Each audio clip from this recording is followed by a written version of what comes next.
क्या आपने कभी विश किया कि जो भी इसमें लिखा है काश आप लर्न कर सकते? मे बी आपके एग्जाम्स आ रहे हैं, या फिर आप वैसे ही कोई न्यू इन्फॉर्मेशन अपने दिमाग को देना चाहते हो, या फिर ये एक स्किल है तो इसे तो कोई भी सीख सकता है। मे बी आप ये स्किल एक्वायर करना चाहते हो, या फिर आपको अच्छे मार्क्स चाहिए, वो भी कम पढ़ाई करके।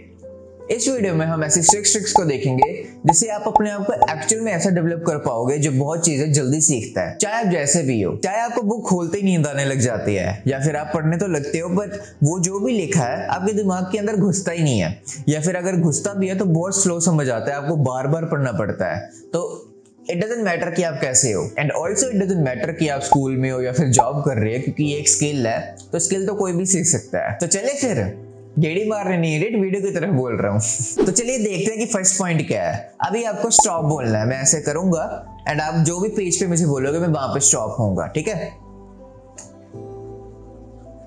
तो ये रैंडम पेज है बुक का। अभी मैं आपको फर्स्ट पॉइंट की प्रैक्टिकल एग्जांपल देने वाला हूं। A region that is commonly associated with emotional arousal, the universe no more likely to be active when subject's choices form to be framed. This is just as we would expect the emotions loaded to keep and lose produce and immediately tendency to process sure thing when it is framed as a gain or avoid it when it is framed as a loss. The amygdala is assessed very rapidly by emotional stimuli and the likely suspect for English. तो जो first point है वो है skimming. अभी जो मैंने की है वो स्कीमिंग की है। अभी चाहे आपको देखा कि मैंने 5-6 सेकंड लगाए इस पैराग्राफ को पढ़ने में, वो ये बोल रहा था कि कोई भी चीज अगर हम लॉस के बारे में बताते हैं ना, कि जैसे हम बताते हैं कि आपका ये नुकसान हो जाएगा, तो मोस्ट लाइकली वो जो पर्सन है उस चीज को खरीद सकता है। इसको बेसिकली लॉ ऑफ अवर्शन बोलते हैं, जो मुझे 5 सेकंड में पता लग गया कि क्या लिखा है। तो मे बी आपको सिलेबस बहुत जल्दी कवर करना है या फिर कोई भी इंफॉर्मेशन बहुत जल्दी लर्न करनी है, तो स्कीमिंग बहुत अच्छी टेक्निक है। ये मैं खुद भी यूज करता हूँ जब मुझे बिल्कुल फास्ट रीड करना होता है ना। स्कीमिंग करना स्टार्टिंग में थोड़ा सा डिफिकल्ट हो सकता है अगर आप इंग्लिश पढ़ने में, इंग्लिश वर्ड्स पढ़ने में ज्यादा भी कंफर्टेबल नहीं हुए हो, बट ऐसी बात नहीं है, ये बहुत ईजिली हम लर्न कर सकते हैं। क्योंकि मैं एक ऐसा पर्सन है जो प्लस टू में मसा ही पास हुआ है। मेरे 23 आउट ऑफ 70 आए थे, क्योंकि 23 ही मिनिमम थे, और वही बंदा स्कीमिंग बता रहा है कि फास्ट लर्निंग कैसे करते हैं, फास्ट रीड कैसे करते हैं। तो ये टेक्निक सच्ची में काम करती है, और डजंट मैटर कि आप कैसे हो, ये टेक्निक आपके काम पक्का आएगी। एंड अगर आप स्टूडेंट हो तो ये कई बार सिचुएशन आ ही जाती है कि हमें सिलेबस जो है वो फटाफट खत्म करना होता है कि एग्जाम बिल्कुल जस्ट नियर बाय है, या फिर अगर आप जॉब भी कर रहे हो तो वहां पे कई बार डॉक्यूमेंट फटाफट रीड करने होते हैं। तो अगर आप स्कीमिंग को अच्छे से प्रैक्टिस करते हो ना, ये मैंने, अगर मैं अपना पर्सनली बताऊं, मैंने बस रीड कर करके सीखी है। ऐसी बात नहीं है कि कोई इसकी प्रैक्टिकल ड्रिल है, बस ये इसको रीड ही करो। बस पैराग्राफ ले लो कोई, उसको फटाफट से रीड करने की कोशिश करो एंड देखो कि आपने कितना प्रोसेस किया है उस इंफॉर्मेशन को।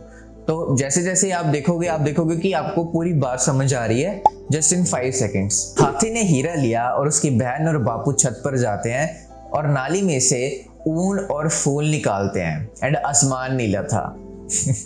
अभी आप सोच रहे होंगे कि मैंने पता नहीं क्या बोल दिया। ये पीरियोडिक टेबल के फर्स्ट एलिमेंट्स हैं, फर्स्ट 10 एलिमेंट्स हैं। तो यही है सेकंड पॉइंट। यार गाने गुने बनाओ। देखो, अगर आपको कोई भी इंफॉर्मेशन, कोई भी आप बुक पढ़ रहे हो, उसकी इंफॉर्मेशन ज्यादा टाइम तक अपनी लाइफ में रखनी है ना, मे बी 10 साल 15 साल, मे बी आप जो चीजें समझ के कर रहे हो वो भी इतनी इफेक्टिव नहीं होगी आपको ज्यादा देर तक कुछ याद करवाने के लिए, पर ये टेक्निक जरूर काम आएगी। मुझे याद है मेरा भाई, तब मेरे और मेरे भाई में ना 5 साल का डिफरेंस है। वो आई थिंक 6th में था और मैं मे बी 2nd में आऊंगा। तो उसने ना ऐसा गाना बनाया था, वो फिजिक्स पढ़ रहा था, आई डोंट नो, साइंस पढ़ रहा था, उस टाइम साइंस ही होगी। तो उसने ना एक गाना बनाया था लाइन याद करने के लिए, the virtual can be obtained all by image. तो देखो, ये अभी मैं 22 का हूं तो 20 साल पुरानी बात हो गई है। अभी तक मुझे ये याद है कि उन्होंने अपनी 6th क्लास में ऐसा पढ़ा था। तो जब भी आप कुछ लर्न करते हो, अगर आप उसकी राइमिंग बनाते हो या फिर कोई भी गाने में बनाते हो, तो उसकी प्रोबेबिलिटी है कि आपको ज्यादा टाइम तक वो याद रहेगा। इसकी मैं प्रैक्टिकल एग्जांपल एक और दूं, ठीक है? अब इस बुक पेज में जो भी लिखा है, वो कुछ भी लिखा हो सकता है इस पूरी बुक में। अब मैं चाहूं भी तो मैं इसको लर्न नहीं कर सकता, पर मैं एक सॉन्ग को याद कर सकता हूं, है ना? अब जो भी सॉन्ग होता है वो भी उतने वर्ड्स का ही है जितना ये पेज। मे बी इसके मे बी होंगे 500-600 वर्ड्स होंगे ज्यादा से ज्यादा। तो देखा है ना हम कैसी म्यूजिक को, आप अपना भी देखो, आपको पेज नहीं याद हो सकता है बट आपको म्यूजिक की लिरिक्स पूरे याद होंगे, चाहे जो भी लैंग्वेज के आप म्यूजिक सुनते हो आपको याद ही होगा। तो ये है वैल्यू रिदमिक की, राइम बनाने की, सॉन्ग में बनाने की। तो इतनी सारी इंफॉर्मेशन हम याद कर सकते हैं और ये काफी टाइम तक भी याद रहती है। ओके, सो अभी आपको एक रूम दिख रहा होगा। अभी मुझे बताना कि इस रूम में कोई भी डिस्ट्रैक्शन आपको लग रही है कि नहीं। एक बार ध्यान से देखो, यहाँ पे सोफा है, यहाँ पे भी सोफा है, एंड सामने टेडी पड़ा हुआ है आपने कई बार देखा ही होगा, पुरानी वीडियोस में यहाँ पे बनाता था। एसी लगा हुआ है, ठीक है, यहाँ पे कोई आपको डिस्ट्रैक्शन लग रही है? ओके, सो यही है पॉइंट नंबर 3, चकाचक इन्वायरमेंट। देखो जब भी आप पढ़ने जाते हो ना, तो मेक श्योर करना कि आपको जो इन्वायरमेंट है ना वो आपके फेवर में हो। ऐसा ना हो कि आपको वहां पे कंफर्टेबली फील नहीं हो रहा या फिर वहां पे बहुत सारी डिस्ट्रैक्शंस हैं, तो लिटरली आपसे पढ़ा ही नहीं जाएगा जितनी मर्जी कोशिश कर लो आप। अब जैसे ये रूम है, यहाँ पे टीवी लगा हुआ है, ठीक है, तो यहाँ पे तो मैं पढ़ ही नहीं सकता और यहाँ पे मैं सोता हूँ इस पोजीशन पे, और जब भी मैं यहाँ पे बैठूंगा मुझे यही याद आने वाला है कि मैं सोता हूँ यहाँ पे, तो मेरे को नींद आने लग जाएगी। ये साइंटिफिकली अपने आप ही होता है दिमाग में।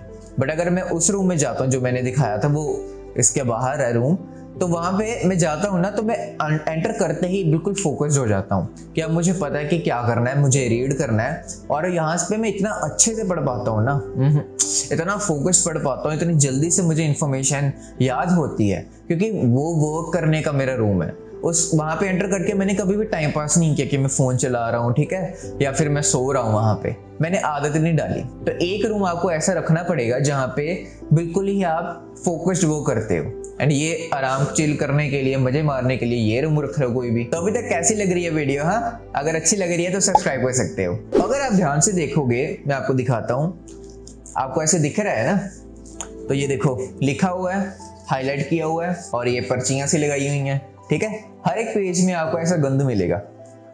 ये देखो, आपको अगर अच्छे से नहीं दिख रहा होगा तो मैं इसकी अच्छी सी फुटेज डाल दूंगा बाद में, टेंशन ना लो। तो 4th पॉइंट इज, मुंह की जगह हाथ भी चला लिया करो यार। अरे मतलब कि नोट्स भी बना लिया करो। तो देखो जो भी इस बुक में लिखा है ना, वो उस बंदे ने लिखा है जो में भी 70 साल का होगा, 60 साल का होगा, या फिर 40 साल का होगा, मुझे इतना नहीं पता इस ऑथर के बारे में।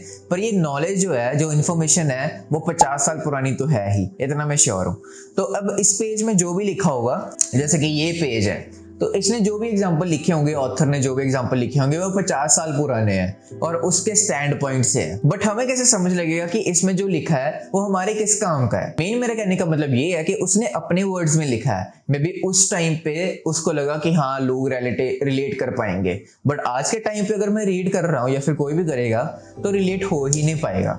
तो इसलिए हमेशा अपनी ओन भाषा में लिखो कि आपने क्या सीखा है। इसको बेसिकली एक्टिव लर्निंग बोलते हैं, कि आप जो भी पढ़ रहे हो देन आप अपनी भाषा में उसको कन्वर्ट कर रहे हो, देन आप देखोगे कि आप जो वो इन्फॉर्मेशन लिखी है ना, बहुत अच्छे से उसको लर्न कर पा रहे हो, आपको समझ आ रहा है अच्छे से। तो अगर आप यहाँ पे देखोगे, मैंने लिखा है flow equals to reading a book, मतलब कि फ्लो में बुक को पढ़ना चाहिए, कि मतलब एक फ्लो होना चाहिए बुक को पढ़ने के लिए। तो इस पूरे पैराग्राफ में भी यही लिखा था, शायद मैंने इसलिए ही एंड ऑफ द पैराग्राफ पे ये लिख दिया है। तो एक मोस्ट अंडररेटेड टिप है इसी पॉइंट में कि आप देखो कि आप अपनी लाइफ में क्या अप्लाई कर सकते हो। जब भी मैं बुक रीड करता हूँ, मैंने एक छोटी सी डायरी में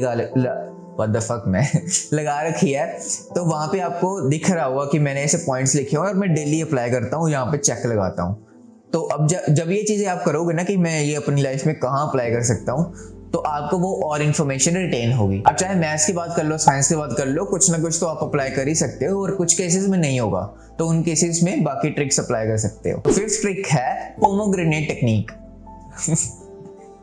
अरे पोमोग्रेनेट नहीं है, पोमोडोरो टेक्निक है। इसमें आपको कुछ नहीं करना, बस जब भी आप पढ़ने जाते हो ना, तो 25 मिनट के लिए पढ़ोगे और 5 मिनट के लिए रेस्ट लोगे, 25 मिनट के लिए दोबारा पढ़ोगे, 5 मिनट के लिए रेस्ट लोगे।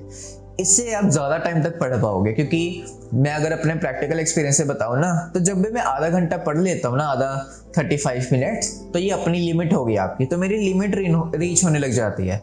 देन मैं लेता हूँ 5 मिनट का ऐसे ही ब्रेक लेता हूँ, और उस टाइम पे भी आप अपनी आइज को रब कर सकते हो, है ना, थोड़ा बहुत ऐसे दबा लो, क्योंकि सर दुखने लग जाता है कई बार। तो ये चीजें कर सकते हो।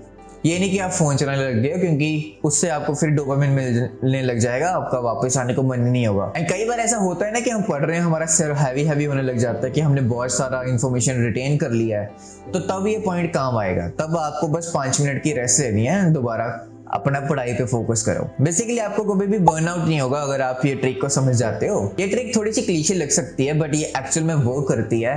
आप एक बार आज ही अप्लाई करके देख लेना जब भी आप पढ़ने जाओगे। तो आज का आखिरी पॉइंट है पॉइंट नंबर 6, यार अपनी नींद पूरी करो। मैंने ना आज तक अपनी नींद को हमेशा कॉम्प्रोमाइज किया है। ये मुझे ऐसा लगता था कि सो के टाइम वेस्ट ही होगा, तो इससे अच्छा कि कोई काम ही कर लेते हैं, या फिर फोन ही चला लेते हैं, कुछ भी काम कर लेते हैं, स्लीप तो इंपॉर्टेंट ही नहीं है। मुझे लिटरली ऐसा लगता था कि सोना ही क्यों है यार, क्योंकि इसको ऐसा पोर्ट्रे किया जाता है कि आप अपनी आधी लाइफ 1/3 लाइफ आप अपनी सोते ही रहते हो, बट उसकी एक्चुअल में इंपॉर्टेंस है कोई, मतलब वो ज़रूरी है। हम उसको ऐसा काउंट नहीं कर सकते कि हम उसमें लगा रहे हैं, वेस्ट कर रहे हैं। अगर आप वो नहीं सोओगे ना, अपनी 1/3 लाइफ अपनी नहीं सोओगे, तो आप अपनी जो बाकी क्या बोलते हैं, मतलब 2/3 जो लाइफ बच गई है उसको अच्छे से जी नहीं पाओगे ऑब्वियसली। तो स्लीप की तो वैल्यू बहुत ज़्यादा है, चाहे आप रियलाइज करो या ना करो। आपकी फिजिकल रिकवरी होती है, मेंटल रिकवरी भी होती है, जो हम इस वीडियो में अब देखने वाले हैं, मेनली मेंटल रिकवरी। आप जो भी पढ़ते हो ना दिन में, आपको पता नहीं लगता, पर आपकी रात में जब आप सोने जाते हो ना, तो वो इंफॉर्मेशन आपके दिमाग में ऐसे प्रोसेस होती है। आपने कभी देखा ही होगा कि जो चीज़ें आपने पढ़ी हैं, जो चीज़ें आप सोने से पहले पढ़ते हो ज़्यादातर, तो वही चीज़ें आपके ड्रीम्स में आ रही होती हैं, वही चीज़ें आपके दिमाग में घूम रही होती हैं। एंड चाहे आपके ड्रीम्स भी नहीं आ रहे, आपको रियलाइज़ भी नहीं हो रहा, बट स्टिल वो इन्फॉर्मेशन कहीं ना कहीं स्टोर हो रही है, प्रोसेस हो रही है। तो अगर आप इनफ स्लीप नहीं लेते हो ना, तो वो प्रोसेस ही नहीं होगी। अगले दिन आपको ऐसा कई बार हुआ ही होगा कि एग्जाम आप पढ़ रहे हो, अपने दिमाग में घुसा रहे हो, नई चीज़ें सीखने की कोशिश कर रहे हो, ठीक है, क्योंकि सिलेबस आपको इतना पढ़ा हुआ है, अगले दिन ही एग्जाम है, तो आपने देखा ही होगा कि आपकी स्लीप कॉम्प्रोमाइज़ हो चुकी है। एंड देन आपने देखा होगा कि आपको याद तो हो रहा है, बट जब आप सुबह उठते हो वो कम स्लीप में, आपको लिटरली बहुत कम चीज़ें याद रहती हैं।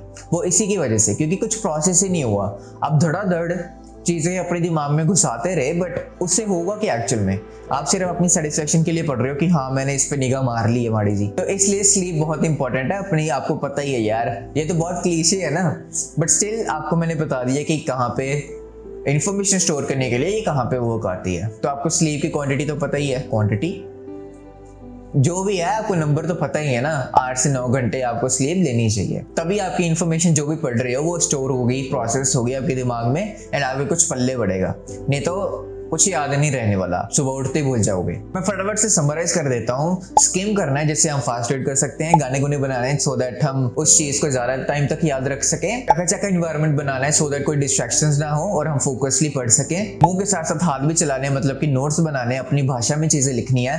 पांचवा ये कि पोमोडोरो टेक्निक, मतलब कि 25 से 30 मिनट पढ़ना है और 5 मिनट ब्रेक लेनी है, एंड अपनी नींद को प्रायोरिटी देनी है सो दैट जो भी इन्फॉर्मेशन आपने गैदर किया उसको प्रोसेस कर सको। तो आज की वीडियो के लिए बस इतना ही। मैं बस एंड में ये बोलूंगा कि इस प्रोसेस को एंजॉय करो, मतलब ऐसा क्यूरियस रहो कि मुझे आज क्या सीखने को मिलेगा, फिर मैं अपनी लाइफ में क्या अप्लाई कर सकता हूँ। मतलब जरूरी नहीं है कि आपने सड़ा सा मुंह लेके जाना कि यार शिट यार मुझे पढ़ना पड़ेगा। टॉपिक पहले से ही देख के जाओ कि आज मैं क्या पढ़ूंगा, क्यूरियस रहो। तो ये जो क्यूरियोसिटी है ना, यही आपके प्रोसेस को फन एलिमेंट बनाएगी, वरना आप ये ट्रिक अप्लाई तो कर लोगे, आप इन्फॉर्मेशन भी गैदर कर लोगे, बट आपको प्रोसेस का मजा नहीं आएगा, which is all what matters. And अगर आपको अब सीखना है कि फोकसली काम कैसे करते हैं, वो भी 5-5 घंटे के लिए, तो आप इस वीडियो पे क्लिक करके देख सकते हो। So guys that's it for the video and I will see you in the next video.